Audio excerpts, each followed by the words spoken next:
Coherence.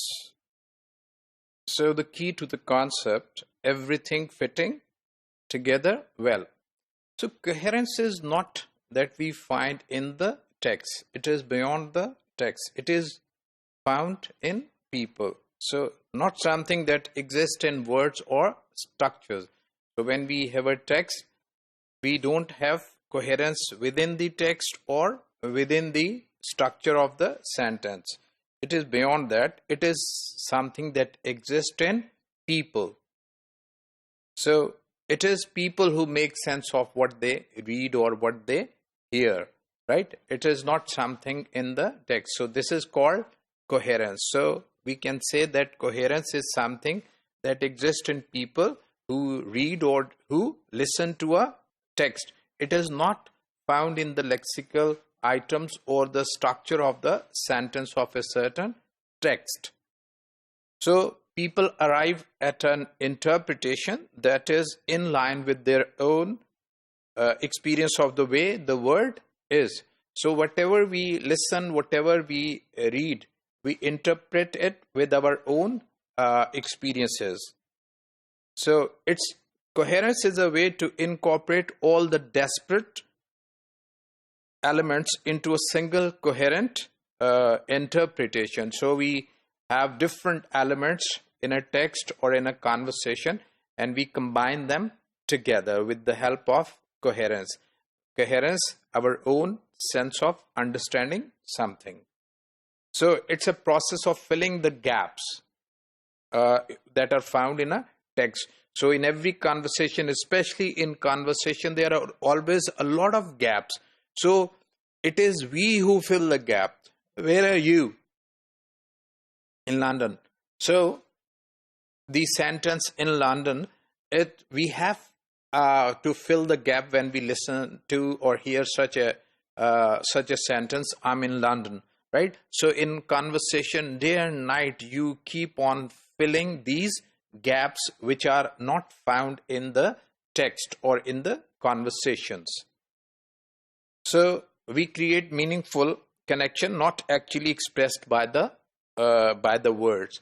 So what we add to a text is not that is found in the text or in the words. So the coherence is not restricted to trying to understand or text. So it does not mean that we apply coherence only when we have some text which is grammatically incorrect. In every text or in every conversation, we keep on applying coherence. So in conversational interactions, a great deal of what is meant is not actually present in what is said. So that's why a lot of time we say that I didn't mean it, because what I said was something else and what I meant is something else. For example, look at this. That's the telephone, right? So I'm in the bath.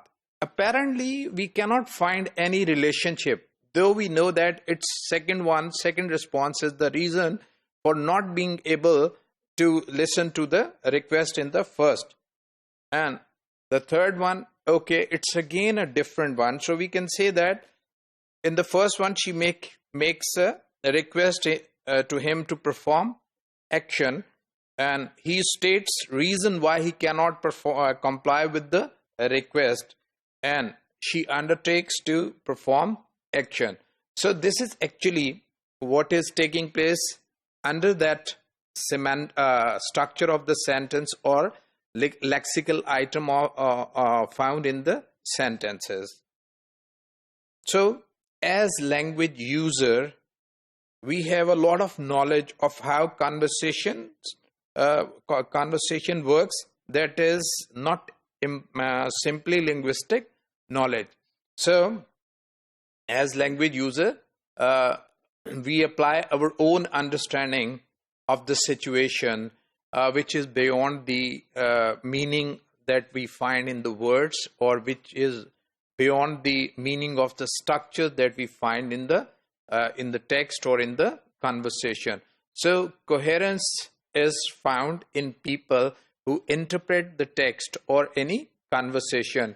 It is not found in the text, right? So cohesion is found in the text, this connectedness, right? Which tells us that there are different ties in the text, but for coherence we apply our own knowledge.